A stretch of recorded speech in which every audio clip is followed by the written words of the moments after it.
बिहार में होने वाले बिहार विधानसभा चुनाव की चर्चा पूरे देश भर में हो रही है। कारण भी है क्योंकि बिहार हमेशा राजनीति का केंद्र रहा है। इस वक्त चर्चा हो रही है कि एनडीए में सीट बंटवारा तो अच्छे तरीके से हो गया, लेकिन महागठबंधन में अभी भी पेच फंसा हुआ है।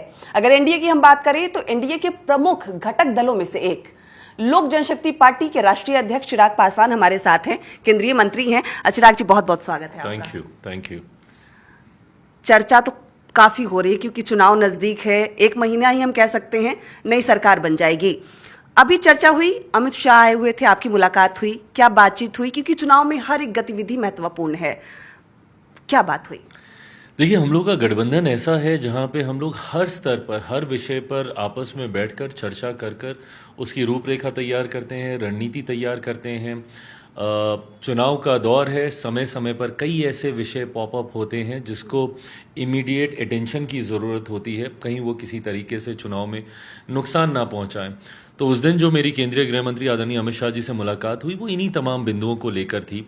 जहाँ पे हमारे प्रत्याशी हैं जिनका नॉमिनेशन हो गया है, वो कैसा गया, कैसे नॉमिनेशन को और आगे हम लोग बेहतर करें, क्या कोई ऐसा है जिसने निर्दलीय अपना पर्चा भर दिया हो, क्या हमें उससे बातचीत करने की ज़रूरत है। प्रधानमंत्री जी अब बिहार आ रहे हैं, तो प्रधानमंत्री जी के कार्यक्रम में क्या, कैसे, किसकी भूमिका होगी, कैसे हम लोग साझा सभाएं करेंगे। तो ये तमाम मल्टीपल एजेंडाज थे जिसको लेकर उस दिन मेरी केंद्रीय गृह मंत्री आदरणीय अमित शाह जी से मेरी बातचीत हुई। इवेंचुअली हम लोग का लक्ष्य यही था कि हम लोगों ने एक पड़ाव पार कर लिया है जो कि महागठबंधन अभी तक नहीं पार कर पाया है।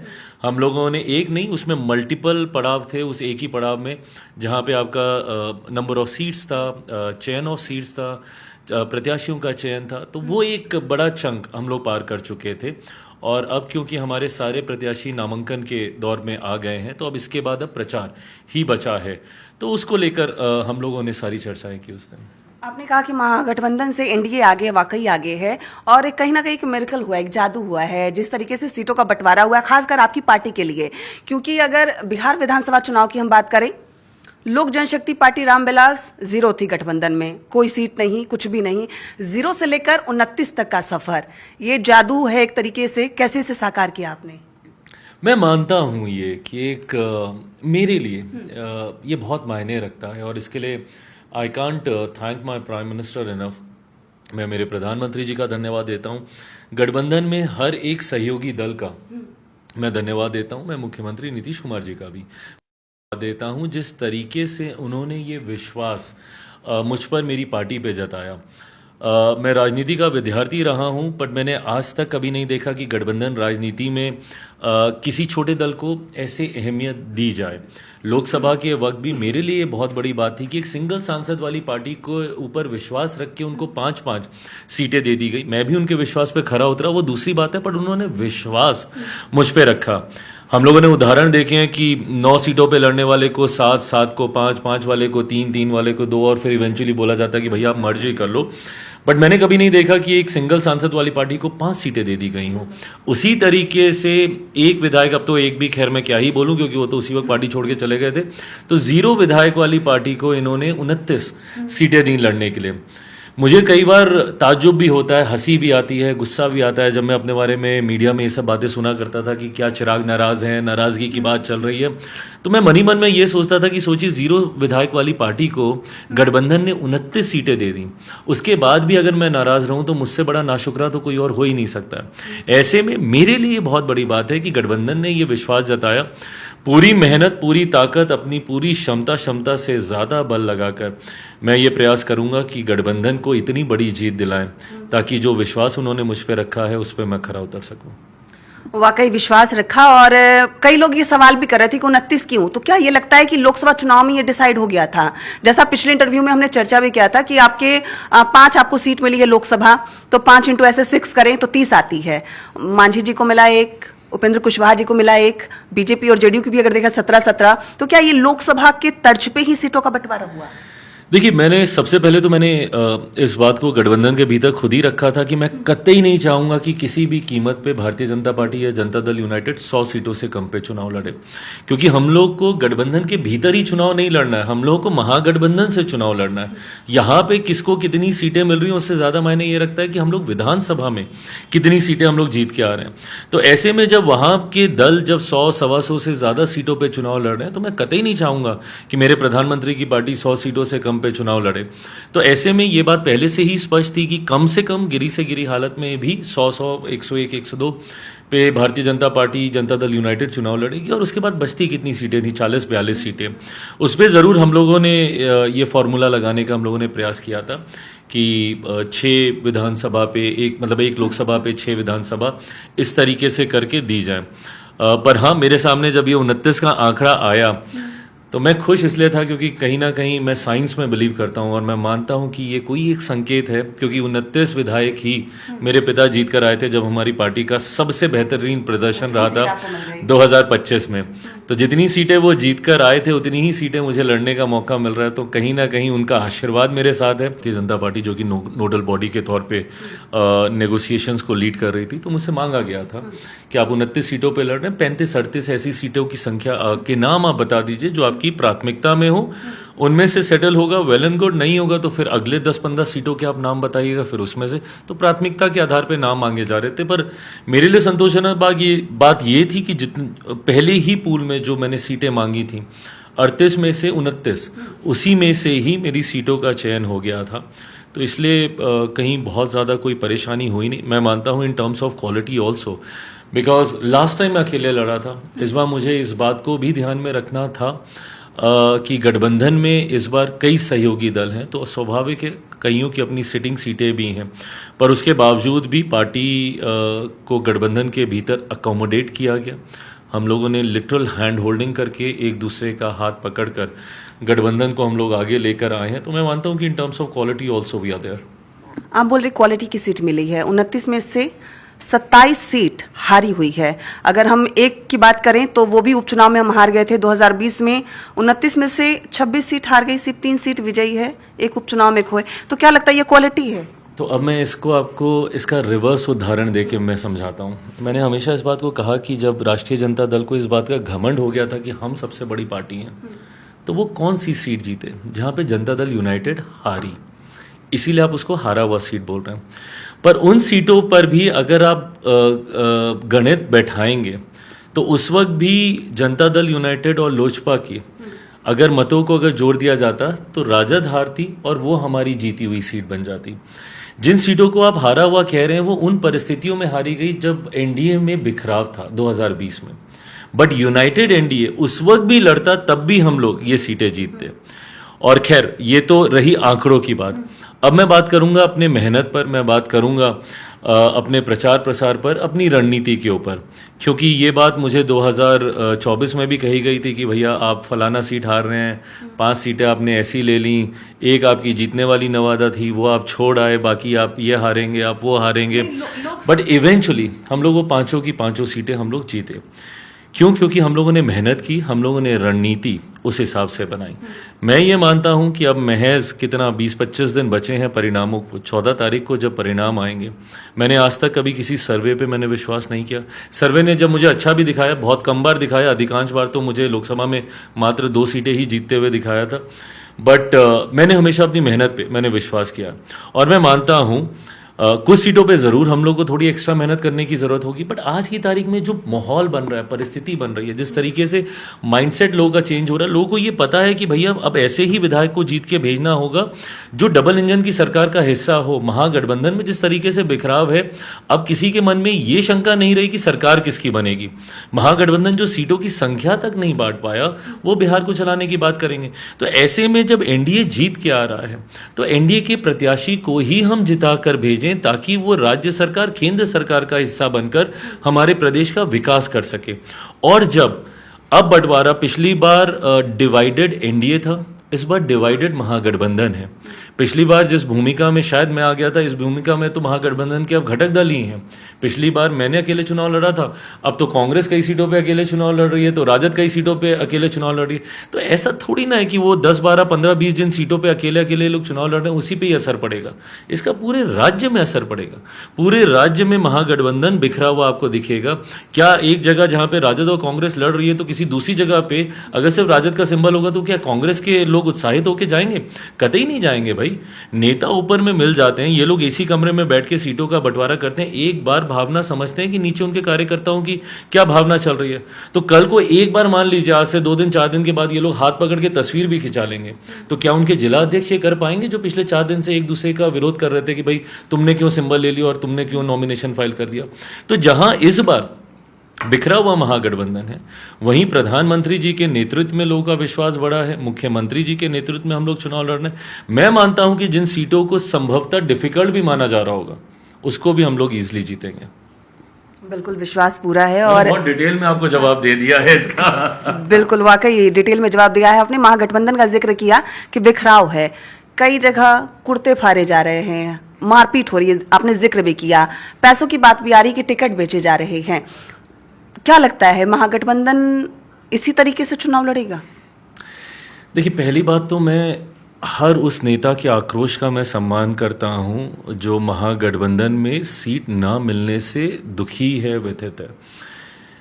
मैं मानता हूं कि ये जिम्मेदारी नेताओं की होती है गठबंधन में कि समय रहते सीटों का चयन कर लें, प्रत्याशियों की घोषणा कर दें, ताकि अगर किसी का आक्रोश भी है तो उस समय रहते उसको, अब जैसे ऐसा नहीं है, हम लोगों ने भी घोषणा की, अभी भी हम लोग पिछले 1-2 दिन से हम लोग यही मॉनिटरिंग कर रहे हैं। कोई नाराज है तो उसको बुलाना, उसको बैठाना, उसको समझाना क्या परिस्थिति थी नहीं थी। भाई हर दल चाहता है, मेरा भी एक नेगोशिएशन जो खींचा, क्योंकि मैं एक सीट पे मेरा कार्यकर्ता सेटल हो जाए, मेरे नेता सेटल हो जाए जो मेहनत कर रहे हैं। बट पिछली बार मैं 137 सीटों पर मैं लड़ा। पिछले 3-4 साल में लोग आए गए होंगे, बट गिरी से गिरी हालत में मेरे पास 100-110 मेरे पास उम्मीदवार थे। इस बार मैं मात्र 29 सीटों पे लड़ा हूँ। उसमें से भी गठबंधन के भी 1-2 लोग हैं जिनको उन्होंने सेटल किया, मेरे प्रत्याशियों को, उनके प्रत्याशियों को मैंने सेटल किया। ये भी हम लोगों ने किया। तो स्वाभाविक है उनकी नाराज़गी होगी, पर इन नाराज़गी को आप तब समय रहते आप कर पाएंगे जब आपके पास समय होगा। पिछले 2-3 दिन से हम लोग क्या कर रहे हैं, केंद्रीय गृह मंत्री जी, मैं तो उनका धन्यवाद दूंगा कि उनको अगर एक मुखिया तक से भी बात करने की जरूरत पड़ी उसके आक्रोश को शांत करने के लिए, उन्होंने वो तक करने का काम किया। मैं पिछले 2 दिन से अपने नेताओं से मैं मुलाकात कर रहा हूं और उनके आक्रोश को मैं सम्मान देता हूं। विनीता जी, 5 साल से व्यक्ति मेहनत कर रहा है, अगर नहीं उसको मौका मिला तो स्वाभाविक है उसका ये कहना। अब महागठबंधन में ये आरोप लगाए जा रहे हैं कि भाई इसने सीट बेच दी, ये कर दिया, वो कर दिया। ये तो बहुत कम बातें हैं। लोग तो इतने आक्रोशित, कई बार मैं अगर मुझे ना मिले तो मैं तो शायद और ज्यादा आक्रोश दिखाऊं। तो उनके आक्रोश को मैं सम्मान देता हूं, बट दिक्कत कहां आती है जब आप उसको समझा नहीं पाते हैं, आप उसको सुलझा नहीं पाते हैं। क्योंकि नेता ही आपस में नहीं सुलझे तो कार्यकर्ता तक तो आप पहुंच ही नहीं पाए, और इसी ने उस परिस्थिति को महागठबंधन की सबसे ज्यादा भयावह बना दिया। स्थिति मुश्किल होगी महागठबंधन के लिए इस चुनाव में? बहुत ज्यादा मुश्किल होगी। और मैं तो पूछना चाहता हूं, राहुल जी कहाँ हैं?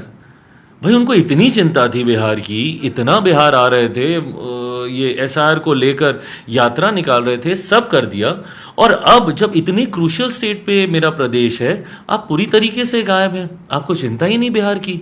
नेगोशिएशन हो नहीं हो, किसी को सीट मिले नहीं मिले, कोई लड़े मरे झगड़े, आपको चिंता ही नहीं है। नेता प्रतिपक्ष को कोई चिंता नहीं है कि भाई सहयोगियों को हम सम्मान दें। आपको वोट आपको सबका चाहिए। कैसे आपको मुकेश जी के समर्थक आपको वोट करेंगे? क्या सम्मान दिया आपने गठबंधन में उनको? कांग्रेस के समर्थक आपको क्यों वोट करें? बताइए, राजद को क्यों वोट जाएगा? क्या सम्मान दिया गया उनके समर्थकों को?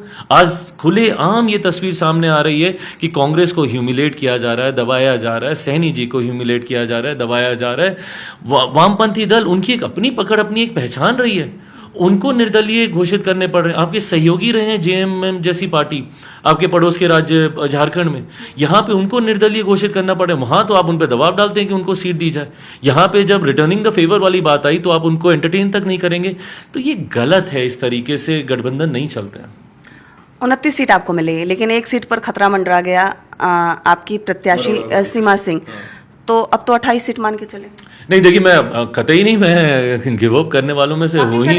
जब से सीट मिला बिल्कुल, मैं गिव अप करने वालों में से मैं हूँ ही नहीं। मैंने अभी भी चुनाव आयोग में मैंने बात की है। हम लोग लीगल रास्ता अभी हम लोग अपना रहे हैं कि क्या संभावनाएं हो सकती हैं, बिकॉज मैं मानता हूं कि ये बहुत बेसिक एक ह्यूमन एरर ये हुआ है और उसको आधार बनाकर पूरा नामांकन रद्द कर देना मैं नहीं मानता। मैं ये मानता हूं कि चुनाव आयोग जब इसको कंसिडर करेगा तो ज़रूर हम लोग के पक्ष में वो फैसला आएगा। मैं मानता हूं कि 2-3 दिन में इसके ऊपर कहीं ना कहीं चुनाव आयोग की तरफ से मुझे, बिकॉज रेगुलर कम्युनिकेशंस चल रहे हैं, अभी थोड़ी देर पहले भी I got an email from them, तो मैं ये मानता हूं कि जल्द ये सुलझ जाएगा आयोग के स्तर पर या न्यायालय के माध्यम से। मैं ये मानता हूं। Having said that, backup options पे भी हम लोग कार्य कर रहे हैं। मैं इतनी आसानी से अपनी एक भी सीट जाने तो कतई नहीं दूंगा। 29 सीट आपको मिली, आपने कहा कि क्वालिटी की सीट मिली है। स्ट्राइक रेट कितना रहने वाला है, लोकसभा की तरह 100% या फिर चिराग पासवान इसमें नीचे आएंगे? मैं अपने मुंह से क्यों बोलूं?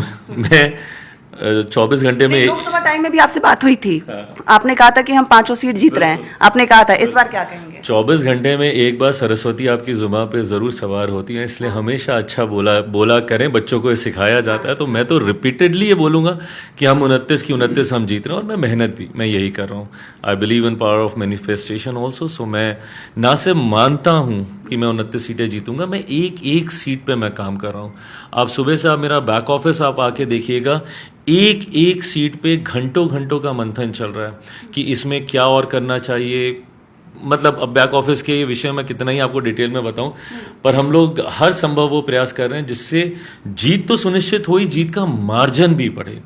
जीत तो आपकी मतलब 100-200 वोटों से भी होती है, बट लोकसभा में मुझे इस बात की खुशी थी कि मेरे हर प्रत्याशी 1,00,000, 1,25,000, 1,50,000 के से ज़्यादा मतों से उनकी जीत हुई। तो बड़ी जीत हो हम लोग की, और सिर्फ 29 ही नहीं, एट द सेम टाइम मैं सहयोगियों से बात कर उनकी सीटों पे भी क्या परम्यूटेशन कॉम्बिनेशन हम लोग सेट कर सकते हैं, उस पर भी चर्चा चल रही है। अगर आपकी जीत सुनिश्चित है, जैसा आपने कहा 29 सीट, परफॉर्मेंस अच्छा रहा, अच्छी खासी सीट आपकी हिस्से आई, तो क्या डिप्टी सीएम की कुर्सी पर दावेदारी लोक जनशक्ति पार्टी की हो सकती है?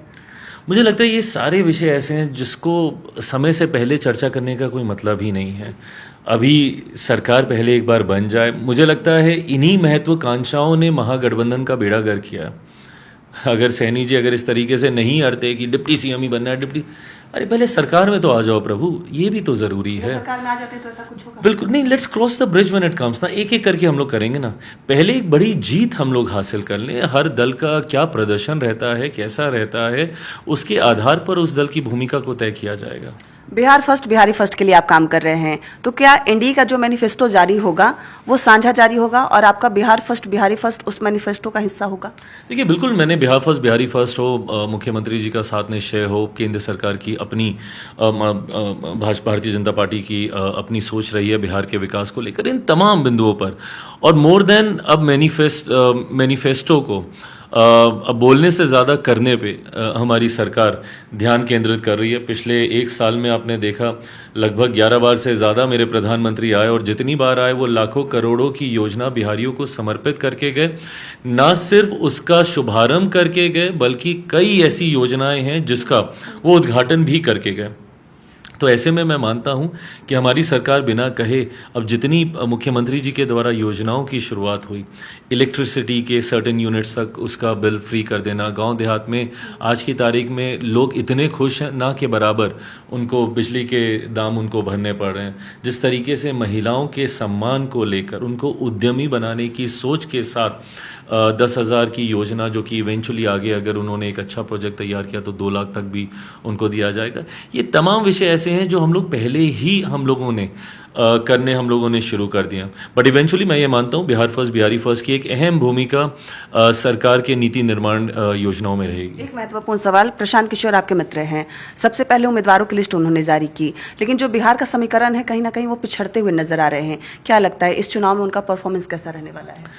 देखिए मुझे नहीं पता कैसा रहेगा, क्योंकि मैंने बहुत ज़्यादा ध्यान केंद्रित किया नहीं है उनकी रणनीति को लेकर, और मैंने हमेशा अपनी ताकत को बढ़ाने पर ध्यान केंद्रित किया। मैं अपनी लकीर को इतना लंबा करना चाहता हूं कि दूसरी लकीर को ना काटने की ज़रूरत पड़े, ना वो मेरे समीप पहुंच सके। तो मैं अपनी मेहनत पे मैं कार्य कर रहा हूँ। प्रशांत जी का प्रदर्शन मुझे नहीं पता, बट मेरा एक अपना अनुभव है, क्योंकि 2020 में मैंने भी अकेले चुनाव लड़ा था, और उस वक्त की आप तस्वीरें निकाल के देखिए, मेरी सभाओं में भी उतनी ही भीड़, मेरे रोड शो में भी उतना ही उत्साह देखने को मिलता था। बट इवेंचुअली जब चुनाव आता है ना, क्योंकि बिहारी इतने बुद्धिमान है और उनकी राजनीतिक जानकारी इतनी ज़्यादा है, राजनीतिक सूझबूझ इतनी ज़्यादा है कि कोई बिहारी अपना मत बर्बाद नहीं करता है। मुझे 2020 में, ये अपने अनुभव से मैं कह रहा हूँ, मेरे हर प्रत्याशी ने मुझे बोला कि भैया 2 दिन पहले तक तो चुनाव बहुत बढ़िया था, 2 दिन में चुनाव पलट गया, कल रात तक तो बहुत बढ़िया था, एक ही रात में चुनाव पलट गया। ये क्यों होता है? क्योंकि इवेंचुअली बिहारी सोचता है कि क्यों वोट को बर्बाद करें, और चुनाव आते आते तक चुनाव बाइपोलर हो जाता है। तो मैं, और अब तो खैर यहाँ पे बाइपोलर की भी गुंजाइश नहीं है, क्योंकि दूसरा पोल भी तैयार हो ही नहीं पाया, महागठबंधन भी अपने आप को पूरी तरीके से स्थिर नहीं कर पाया। तो मैं ये मानता हूँ कि बिहारियों के पास एक बहुत मजबूत स्थिर विकल्प के तौर पर एनडीए और एनडीए के प्रत्याशी हैं। इसलिए मैं मानता हूँ कि चुनाव आते आते तक हर बिहारी इवेंचुअली एनडीए के प्रत्याशी की ओर अपना रुझान देगा। आपका मानना है कि एनडीए की जीत होगी, मुख्यमंत्री कौन बनेंगे? मुख्यमंत्री नीतीश कुमार जी के नेतृत्व में हम लोग चुनाव लड़ने जा रहे हैं। ये हर घटक दल ने इस बात को स्पष्टता से कह दिया है, इसमें कहीं कोई संदेह नहीं है। सामान्य प्रक्रिया का हिस्सा है कि इसके बाद सारे विधायक बैठकर मुख्यमंत्री के चेहरे का चुनाव करेंगे, और मैं मानता हूं कि वो उन विधायकों के नेता के तौर पर एक बार फिर से मुख्यमंत्री नीतीश कुमार जी को चुना जाएगा। बहुत बहुत धन्यवाद चिराग जी। अभी विधानसभा चुनाव है, तो जुट जाइए, लग जाइए। Thank you. हमारे साथ केंद्रीय मंत्री चिराग पासवान थे, जिनका साफ तौर पे कहना था बड़ी जीत होगी एनडीए की, मुख्यमंत्री नीतीश कुमार के नेतृत्व में चुनाव लड़ा जाएगा। और एनडीए ने जिस तरीके से सीटों का बंटवारा किया है, कौन कौन सी सीट किसे मिलेगी, ये बंटवारा भी हुआ। क्वालिटी की सीट के साथ साथ क्वांटिटी की सीट भी मिली है, और कोशिश यही रहेगी कि बिहार विधानसभा चुनाव भी लोकसभा चुनाव की तरह 100% स्ट्राइक रेट के साथ पार्टी नंबर 1 पर आए। कैमरामैन संत के साथ विनीता मिश्रा, न्यूज़ 18 पटना।